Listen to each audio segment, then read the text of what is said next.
Mitochondrial space, intermembranous space और peri mitochondrial space दोनों membrane के बीच में प्रेजेंट है। बात समझ गए? Inner membrane is discontinuous, innervated inside a finger-like structure. These finger-like structures are known as cristae. These finger-like structures are known as cristae. बात समझ गए? Known as cristae. In the cristae, tennis racket-like structures are present, known as oxysomes. Oxysomes. Oxysomes are also known as F1 particle और elementary particle. Yes, elementary particle. बात समझ गए? elementary particle. In the inside membrane a liquid is present, proteinous jelly like liquid. दोनों membrane के अंदर proteins jelly like liquid present है। इस liquid को हम लोग यहाँ पर मैट्रिक्स बोलते हैं। yes, मैट्रिक्स बोलते हैं। इस मैट्रिक्स में 70 S type of ribosomes present हैं। This is 70 S type of ribosomes. 70 S type of ribosome present हैं। उसके बाद यहाँ पर देखते क्या है, डीएनए जो है वो डीएनए सर्कुलर प्रेजेंट है। सर्कुलर डीएनए प्रेजेंट है। सर्कुलर डीएनए जिसको हम लोग एमडीएनए भी बोल सकते हैं, माइटोकॉन्ड्रियल डीएनए भी बोल सकते हैं। बात समझ में आ रही है? Outer membrane, inner membrane. Outer membrane is continuous, inner membrane is discontinuous, innervated inside a finger-like structure. These finger-like structures are known as cristae. In the cristae, tennis racket-like structures are present, known as oxysomes or F1 particle or elementary particle. Distance between two oxysome is 100 angstrom. Distance between two oxysome is 100 angstrom. Distance between two oxysome 100 angstrom. Inside membrane, a proteinous jelly-like liquid is present. That is known as matrix. बात समझ गए? In the matrix, 70 type of ribosomes are present, and DNA is circular type. इतनी बात में कोई problem है बच्चों? इतने पूरे स्ट्रक्चर में, पूरा डिस्कवरी में किसी को प्रॉब्लम है? No ma'am. नोट करो। मैम। हाँ मैम, ये आउटर मेम्ब्रेन और इनर मेम्ब्रेन के बीच का स्पेस 50 माइक्रोमीटर होता है शायद। क्या चीज? पेरी माइटोकॉन्ड्रियल बोलते हैं या इंटर मेम्ब्रेनस स्पेस इसको बोलते हैं। बात समझ गया? और पेरी न्यूक्लियर स्पेस बोलते हैं। हाँ बोलो। डिस्टेंस होती है ना आउटर मेम्ब्रेन और इनर मेम्ब्रेन का बीच का 50 माइक्रोमीटर। हाँ, माइक्रोमीटर में होती है डिस्टेंस, इन दोनों के बीच में माइक्रोमीटर में डिस्टेंस होती है। सही बोल रहे हो आप।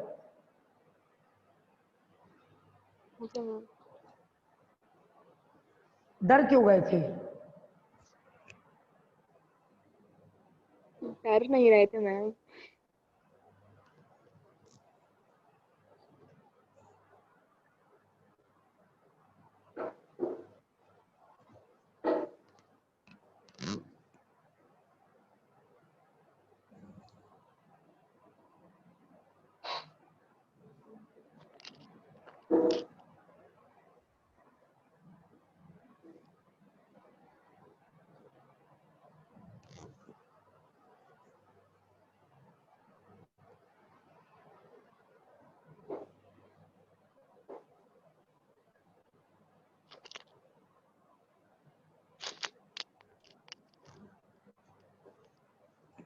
हो गया?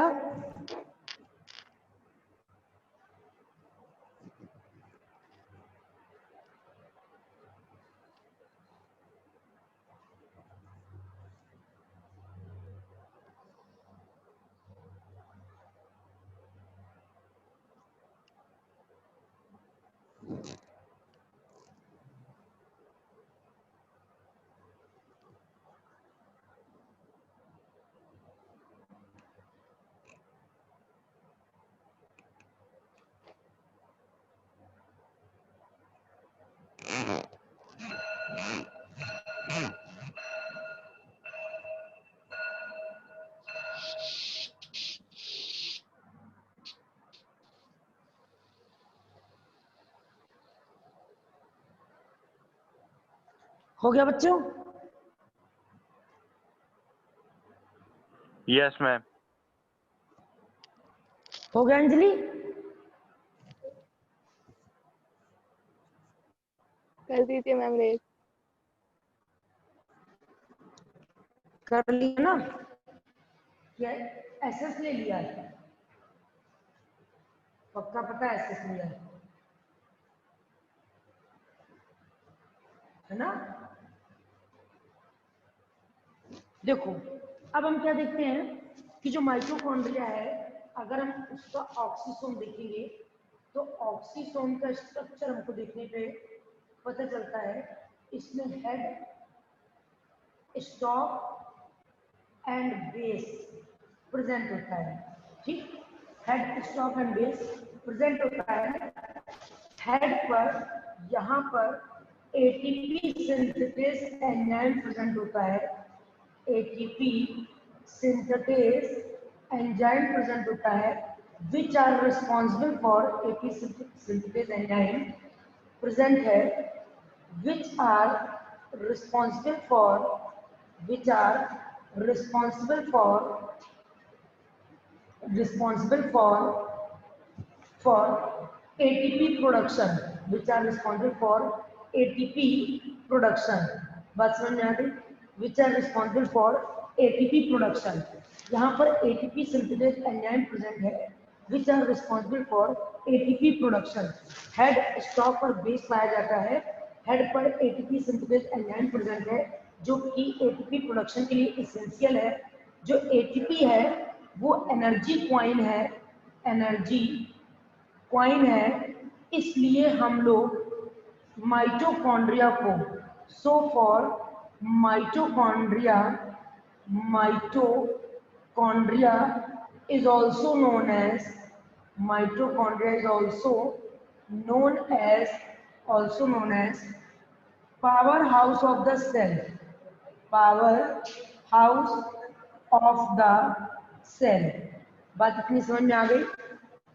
जो यहाँ पर हम देखते हैं कि माइटोकॉन्ड्रिया है, ये हम लोगों का हेड, स्टॉक और बेस में तीन चीजें प्रेजेंट हैं।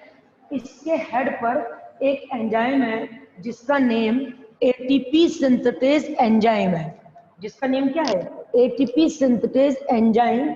इस एंजाइम का काम है प्रोडक्शन ऑफ एटीपी करना, जिसकी वजह से हम लोग इसको एनर्जी क्वाइन बोलते हैं। So for mitochondria is also known as power house of the cell. So for mitochondria is also known as power house of the cell. इतनी बात क्लियर हो गई है? इतनी बात सबको क्लियर? तेरा देखो, जो माइटोकॉन्ड्रिया है, माइटोकॉन्ड्रिया में डीएनए प्रेजेंट है। माइटोकॉन्ड्रिया में डीएनए सर्कुलर प्रेजेंट है।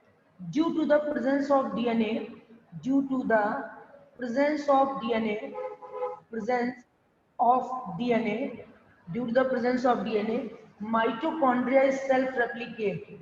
Mitochondria is self-replicate. Mitochondria is self-replicate. Self-replicate करने की कैपेसिटी पाई जाती है इसमें, self-replicate. So mitochondria is also known as, it is also known as semi-autonomous or self-replicating organelles, self-replicating organelles। बात इतनी समझ में आ गई? बात इतनी समझ में आ गई बच्चों? Yes ma'am. माइटोकॉन्ड्रिया में अगर हम लोग कहते हैं, पहले से पढ़ रहे हैं कि mitochondria is power house of the cell, तो उसका भी एक कॉज है कि why the mitochondria is called power house of the cell, because in the mitochondria tennis racket like structures are present known as oxysome.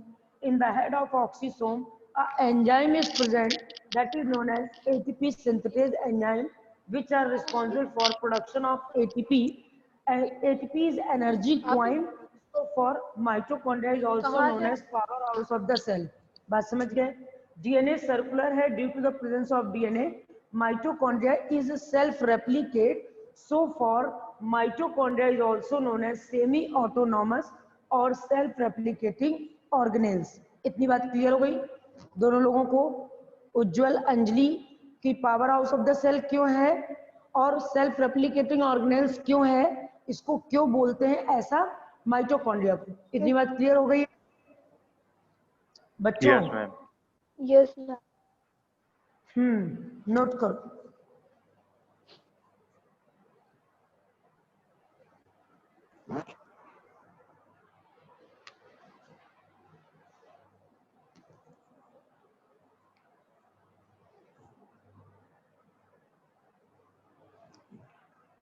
हम कहां से लिखे? तो यहां से लिखे तो तुम लोगों को दिख रहा है, ये लिख रहे हैं तो दिख रहा है ये?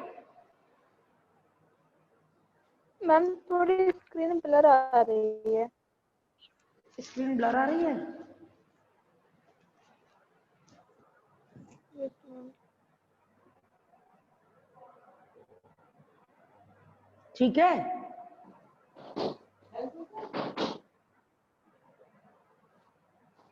ठीक है मैम। अब उज्जवल अंजलि यस मैम ठीक है। यस मैम ठीक है। अब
मैम हो गया। हो गया? अंजलि हो गया? रब कर दे। कर दीजिए मैम। उसके बाद देखो हम लोग क्या देखते हैं, अब आते हैं हम लोग माइटोकॉन्ड्रिया में, माइटोकॉन्ड्रिया की inner membrane of mitochondria, inner membrane of mitochondria, inner membrane of mitochondria पर मेम्ब्रेन बॉन्ड एंजाइम प्रेजेंट होते हैं। मेम्ब्रेन बॉन्ड एंजाइम प्रेजेंट होते हैं, प्रेजेंट होते हैं, एंजाइम प्रेजेंट हैं, such as succinate, dehydrogenase, succinate dehydrogenase. It is responsible for, sorry, which are responsible for respiration, responsible for respiration. ठीक, respiration के लिए ये रिस्पॉन्सिबल होते हैं। ठीक, अब so for mitochondria is also known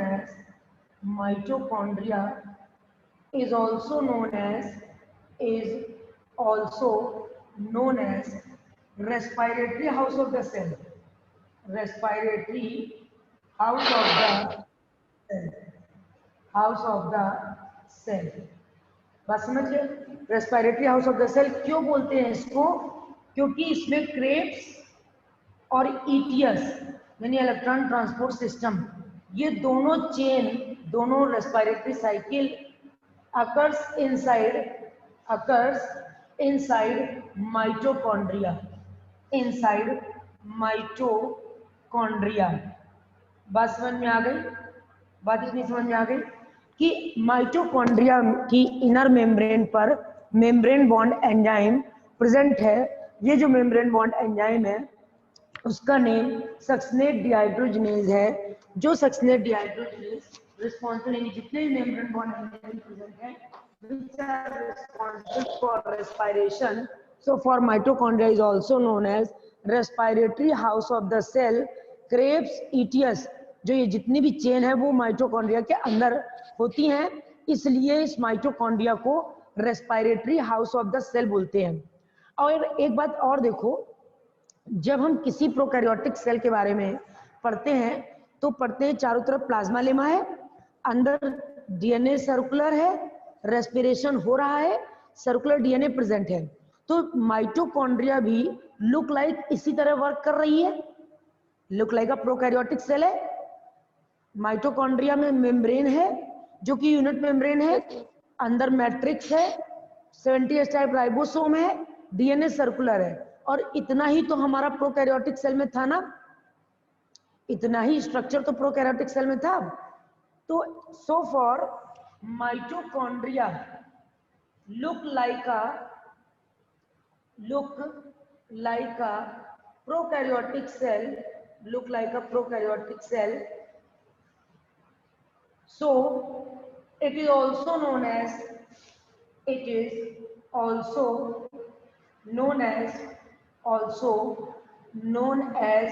cell within the cell organelles, यानी एक सेल के अंदर दूसरी cell, within the cell organelles, बात समझ गए? यानी एक सेल के अंदर दूसरी सेल यहाँ प्रेजेंट है तो इसको क्या बोलते हैं? Cell within the cell organelles. क्या बोलते हैं? Cell within the cell organelles. एक सेल के अंदर दूसरी प्रोकैरियोटिक सेल प्रेजेंट है, cell within the cell organelles. पहले क्या बोलेंगे? Inner membrane of mitochondria, membrane bound enzyme present है such as succinate dehydrogenase which are responsible for respiration. So for mitochondria is also known as respiratory house of the cell.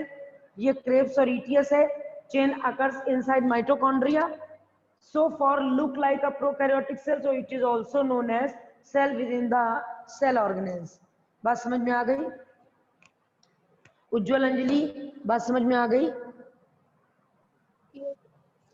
Yes ma'am. किसी को Yes, कोई ma'am. Doubt? No, ma'am. No ma'am. Typhoid किस bacteria से होता है? I'm Salmonella typhi. TB? Mycobacterium tuberculosis. Cholera?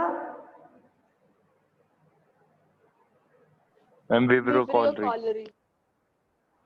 और pneumonia? I'm Streptococcus pneumoniae. Streptococcus Nemo और हेलिमैंथियोस forum क्या नाम है उसका? यहाँ पर ऐसे यहाँ कुछ हमको याद हो नहीं पा रहा है बस। Haemophilus. Haemophilus influenzae, yes diplococcus ma'am. Pneumoniae. और नहीं, इन सबको तो बोलते हैं streptococcus pneumoniae, diplococcus pneumoniae diphtheria? और हीमोफिलस। डिप्थीरिया? क्या? डिप्थीरिया? डिप्थीरिया किसके थ्रू हो रही है? ज्यादा हम याद करते हैं। Corynebacterium diphtheriae. अभी बताता हूँ। वूपिंग कफ?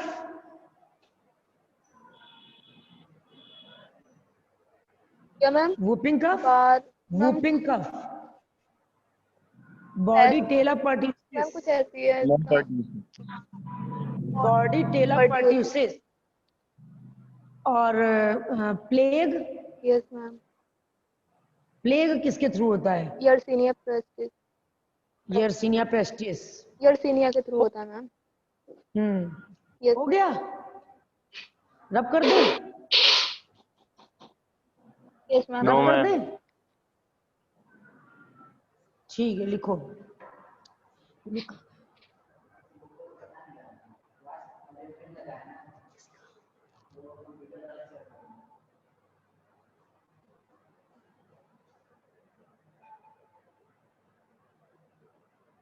तुम कंप्यूटर लिए?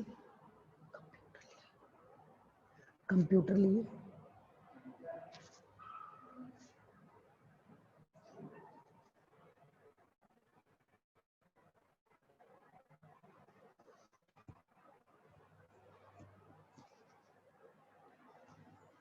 हो गया?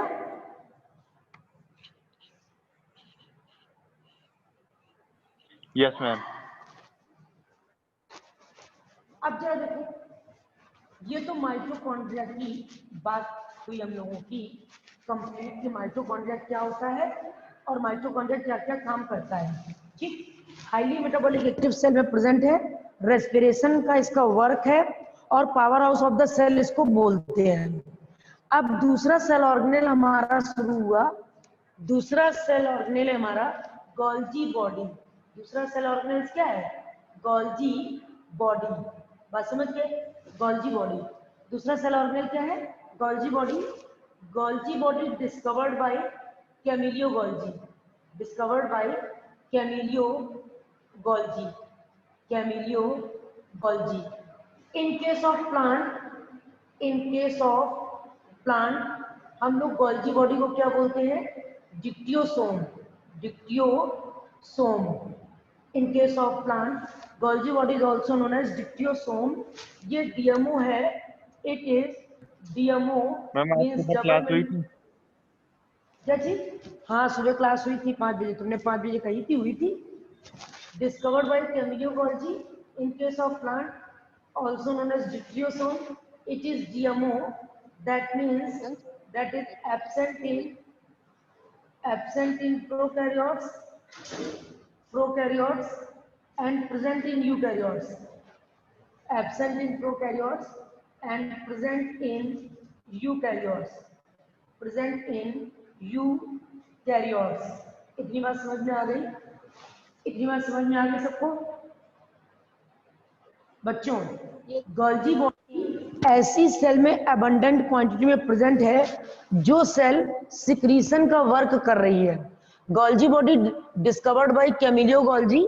इन्होंने अपने नेम के बेसिस पे इसको डिक्टियोसोम बोल दिया था। It is DMO, that means absent in prokaryotic and present in eukaryotic. Absent in prokaryotic and present in eukaryotic. बात समझ गए? दूसरी बात क्या बोलते हैं, ये उन सेल्स में अबंडेंट क्वांटिटी में प्रेजेंट है जो कि सिक्रीटरी इन नेचर है। सिक्रीटरी इन नेचर है। It is found in abundant quantity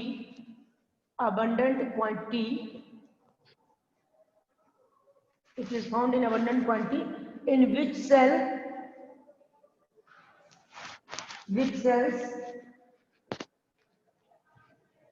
those are secretory in nature such as gland. बात समझ गए? It is found in abundant quantity in which type of cell those are secretory in nature. जो cell secretory nature की होती है उनमें ये cell abundant quantity में प्रेजेंट होती है। ये abundant quantity में वहां क्यों प्रेजेंट है? क्योंकि इसका नेचर सिक्रीशन करने का है। It is also known as traffic police of the cell. Traffic police of the cell. It is also known as traffic police of the cell. ठीक, क्यों? क्योंकि ट्रैफिक पुलिस क्या करती है? डायरेक्शन देती है। तो डायरेक्शन देने की वजह से इसको traffic police of the cell के नेम से जानते हैं। इतनी बात समझ गए? Traffic police of the cell इसको हम लोग बोलते हैं। क्यों? क्योंकि ये कहां पर किस चीज को सिक्रीट करना है उस काम को परफॉर्म कर रही होती है। बात समझ गए बच्चों? बात समझ में आई? सिक्रेशन का ही होता है ना? हाँ, इसका main function enzyme, hormone, mucopolysaccharide उन सब का सिक्रीशन करना है। बाकी सिक्रीट करके डायरेक्शन देना ये ट्रैफिक पुलिस की वजह से, मतलब ये कुछ जगह पर सिक्रीशन एक डायरेक्शन देख के करती है। दैट्स व्हाई इसको हम लोग traffic police of the cell बोलते हैं। ये प्रोकैरियोटिक सेल में एब्सेंट होगी और यूकैरियोटिक सेल में प्रेजेंट होगी। अगर हम इसकी स्ट्रक्चर की बात करें तो इसके स्ट्रक्चर में एक स्ट्रक्चर है जिसका नाम है सिस्टर्नी, जिसका नाम है सिस्टर्नी। सिस्टर्नी इलोंगेटेड है, कर्व्ड है, 5 to 7 इन नंबर है, 5 to 7 इन नंबर है, इलोंगेटेड है, कर्व्ड है, 5 to 7 इन नंबर है। दूसरा वेसाइकिल, वेसाइकिल ओवल है और present around the cisternae, present around the cisternae, present around the cisternae. बात कितनी समझ में आ गई? सिस्टर्नी इलोंगेटेड है, कर्व्ड है, 5 to 7 इन नंबर है, vesicle Oval, present around the cisternae, यानी सिस्टर्नी के चारों तरफ वेसाइकिल प्रेजेंट होती है। इतनी बात समझ में आ गई? Discovered by chemiogology in case of plant, dictyosome absent in prokaryote, present in eukaryote, present in abundant quantity in which type of cell these are responsible for secretion. Main function of Golgi body is secretion. It is also known as traffic police of the cell. According to the structure, it is made up of two types of structure, that is cisternae and vesicle. Cisternae elongated है, curved है, 5 to 7 in number है, और vesicle Oval है, present around the cisternae है। बात समझ गए? बात समझ गए बच्चों? Yes ma'am. नोट करो, जल्दी तो नहीं बोल दे रहे हैं हम? मैम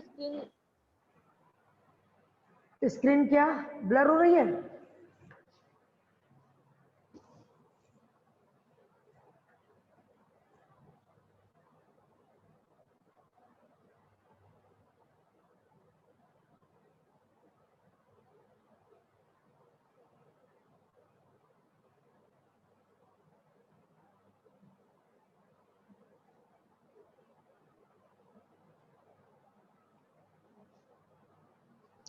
अब सही है? मैम आपकी क्लास बच्चे भी पढ़ रहे हैं।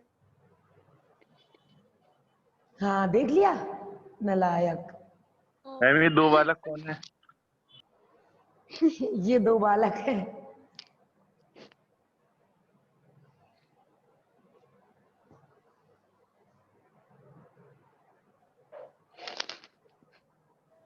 मैम के शिष्य हैं। शिष्य हैं मेरे, शिष्य, सब मेरे शिष्य हैं।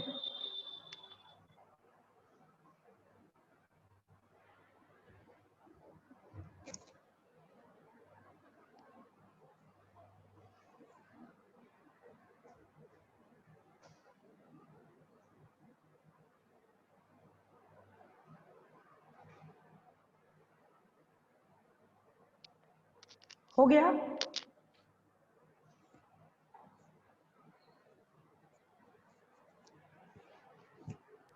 Yes ma'am.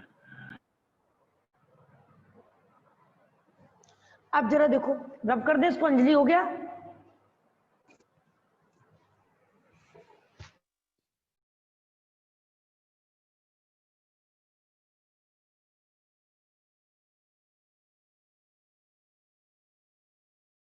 मैम हो गया बेटा, हमने रब कर दिया है। यस देखो स्ट्रक्चर ड्रॉ करेंगे हम,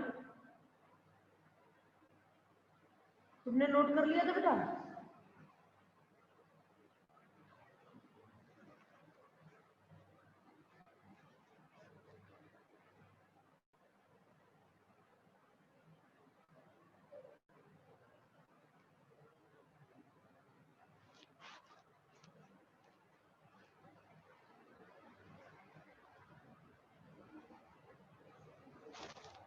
देखो सिस्टर्नी में हम लोग स्ट्रक्चर ड्रॉ करेंगे तो ये इलोंगेटेड एक दूसरे के ऊपर ओवरलैप करके प्रेजेंट है। इलोंगेटेड सिस्टर्नी, इलोंगेटेड सिस्टर्नी जिनका जो लास्ट कॉर्नर है वो सेक्यूल्स होता है, ये स्वेल अप कर जाता है इसलिए इसको सेक्यूल्स बोलते हैं। इनको हम लोग वेसाइकिल बोलते हैं। ऐसा सपोज किया जाता है कि ये जो इलोंगेटेड सिस्टर्नी है, इस सिस्टर्नी से कुछ टाइम तक ये कॉन्स्ट्रिक्ट होकर, सेपरेट होकर, डिटैच होकर वेसाइकिल बनाती हैं। तो जो लिक्विड मेटल सिस्टर्नी में प्रेजेंट है वही वेसाइकिल में प्रेजेंट होगा। सिस्टर्नी का जो सरफेस एम्बेडेड है उसको क्या बोलते हैं? C phase. सी फेज। और जो सरफेस उभरा हुआ है उसको बोलते हैं एम फेज। हम सही बोल रहे हैं और लिख सही रहे हैं। सी फेज और also known as cytosol phase और M phase known as maturing phase, known as maturing phase। बात इतनी समझ में आ गई? गोल्जी बॉडी, सिस्टर्नी, वेसाइकिल यहाँ पर प्रेजेंट है। जो गोल्जी बॉडी है, जो सिस्टर्नी है, सिस्टर्नी की नंबरिंग 5 to 7 इन नंबर है। ये इलोंगेटेड है, कर्व्ड है, एक दूसरे के ऊपर इस तरीके से प्रेजेंट है। इनके जो कॉर्नर्स हैं वो स्वेल अप कर जाते हैं। इन स्वेल अप कॉर्नर्स को सेक्यूल्स बोलते हैं। Around the cisternae oval vesicles are present. Around the cisternae oval vesicles are present. these oval vesicles का फॉर्मेशन इसी सिस्टर्नी से हुआ है। सिस्टर्नी का जो सरफेस एम्बेडेड है, एम फेज, जो उभरा हुआ है, उसे सी फेज और साइटोसॉल फेज के नेम से जानते हैं, क्योंकि ये साइटोप्लाज्म के नियर बाई होता है, इसलिए इसको साइटोसॉल फेज बोलते हैं। इसको मैच्योरिंग फेज के नेम से जानते हैं। इतनी बात समझ में आई? इतनी बात इसका स्ट्रक्चर समझ में आया? इसमें मोर देन 7 नहीं, लेस देन 5 नहीं। मोर देन 7 नहीं और लेस देन 5 नहीं। इतनी बात क्लियर हो गई बेटा? इतनी बात क्लियर हो गई है? ठीक है, नोट करो, यानी ड्रॉ करो। ड्रॉ करो। इधर फंक्शन लिख दे तो दिख रहा है? इधर दिखेगा function? Yes ma'am. Yes ma'am. दिख जाएगा फंक्शन?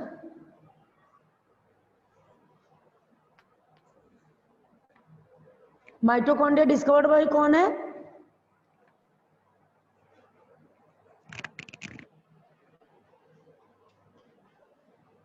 फाइव किंगडम क्लासिफिकेशन किसने दिया था? Ma'am Whittaker. विटेकर। और मोनेरा क्या है? मैम किंगडम है। मोनेरा किंगडम है, लेकिन कौन सा? यूकैरियोटिक, प्रोकैरियोटिक, कौन सा? हमारा विटेकर वो है आरएच प्रोकैरियोटिक। और प्रोटिस्टा क्या है? हाँ, यूकैरियोट। प्रोटिस्टा क्या है? यूकैरियोट। कैसा? यूनिसेलुलर यूकैरियोट है कि मल्टीसेलुलर यूकैरियोट है? यूनिसेलुलर। यूनिसेलुलर। अच्छा, ये बताओ एडिबल फंजाई कौन सी है?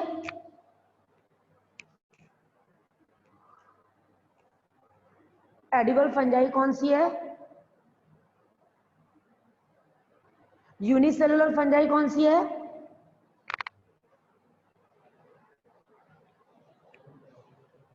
बच्चों, मेरी आवाज सुन पा रहे हो?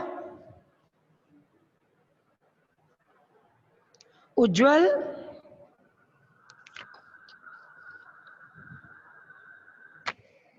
यस मैम आ रही है। उज्जवल का उज्जवल, यस मैम। Yes ma'am. हम पूछ रहे हैं एडिबल फंजाई कौन सी है? Ma'am saccharomyces. एडिबल है वो? बताते हैं मोरालस और ट्रफल। मैम ट्रफल और मोरालस। हाँ, मोरल्स, मोरेला नहीं है, मोरल्स। मॉर्चेला है और एगेरिकस है। और जो बेकर्स ईस्ट है, ब्रेवर्स ईस्ट है, वो यूनिसेलुलर फंजाई है। इसको रब कर दे। ये स्ट्रक्चर समझ में आ गया? Yes ma'am. क्या आ गया? ये स्ट्रक्चर समझ में आ गया? रब कर दे बच्चों। Yes ma'am. अंजलि, डायग्राम रब हो चुका है। उसके बाद देखो, अगर हम फंक्शन देखेंगे, गोल्जी बॉडी का फंक्शन देखते हैं, तो it helps in secretion of It helps in secretion of enzyme,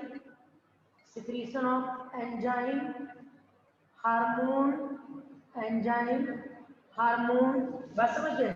It helps in secretion of enzyme hormones, mucopolysaccharide, बस समझ गए? उसके बाद it helps in formation of cell plate between two nucleus. It helps in formation of cell plate between two nucleus. कैसे? जैसे दो nucleus यहाँ present हैं, इनके बीच में गोल्जी बॉडी की वेसाइकिल लीनियरली अरेंज हो जाएगी और ये दो न्यूक्लियस आपस में एक दूसरे से सेपरेट रहेंगे.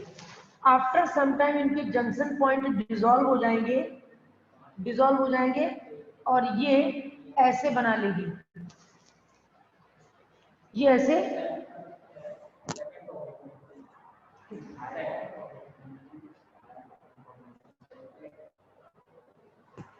It helps in formation of cell plate between two nucleus. बात समझ गए? गोल्जी बॉडी की वेसाइकिल दो न्यूक्लियस के बीच में लीनियरली अरेंज हुई. ये अरेंज कौन हो रही है? वेसाइकिल. कैसे अरेंज हो रही है? लीनियरली. दो न्यूक्लियस के बीच में जुड़ गई, इनके जंक्शन पॉइंट डिसॉल्व हो गए. आफ्टर सम टाइम ये भी ब्रेक हो गई और एक सेल से दो सेल का फॉर्मेशन हो गया. बात समझ में आ गई? बन गई है ये सेल प्लेट. क्या बन गई है? Cell plate. It helps in formation of cell plate between two nucleus. यानी ड्यूरिंग सेल डिवीजन ये सेल प्लेट के फॉर्मेशन में हेल्प करेगी. दूसरी बात क्या है? जो गोल्जी बॉडी है वो स्पर्म के हेड पर एक कैप लाइक स्ट्रक्चर है. इस स्ट्रक्चर को cap like structure known as acrosome. Acrosome का formation by the help of Golgi body होता है. इतनी बात समझ में आ गई? स्पर्म के हेड पर एक कैप लाइक स्ट्रक्चर है. इस कैप लाइक स्ट्रक्चर का नाम एक्रोसोम है. उस एक्रोसोम का फॉर्मेशन गोल्जी बॉडी की हेल्प से होता है. स्पर्म का स्ट्रक्चर हम लोग देखेंगे.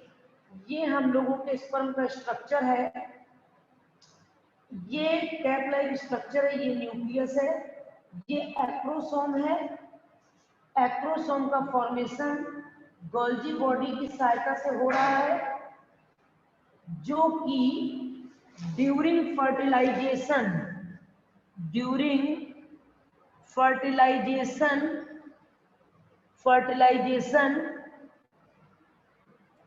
it secrete sperm lysine enzyme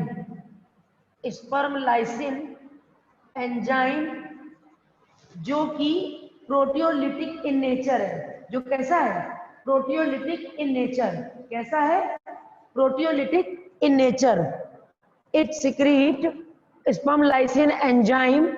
This enzyme is proteolytic in nature. And during fertilization ये ओवम की प्लाज्मा लेमा को ब्रेक करता है. It helps in breaking of ovum plasma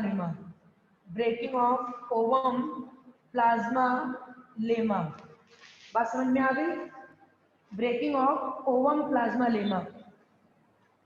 It helps in secretion of enzyme, hormone, mucopolysaccharide. It helps in formation of cell plate between two nucleus. दो nucleus के बीच में cell plate का formation करना Golgi body की vesicle का work है. Sperm के हेड पर cap like structure is known as acrosome. इस एक्रोसोम का फॉर्मेशन गोल्जी बॉडी की हेल्प से हो रहा है। ड्यूरिंग फर्टिलाइजेशन ये acrosome sperm lysin enzyme secrete करेगा। ये स्पर्म लाइसिन एंजाइम ओवम की प्लाज्मा लेमा को ब्रेक करेगा, क्योंकि ये प्रोटियोलिटिक इन नेचर होता है। बात समझ गए बच्चों? बात समझ गए? Yes ma'am. उज्जवल, अंजलि, कोई प्रॉब्लम हो रही है? No ma'am. लर्न हो जाएगा ना? Yes ma'am. मैंगीफेरा इंडिका किसका बॉटनिकल नेम है?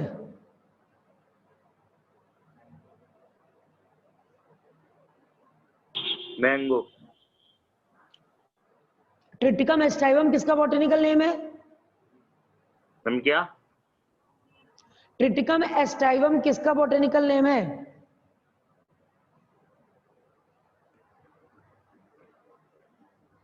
अंजलि,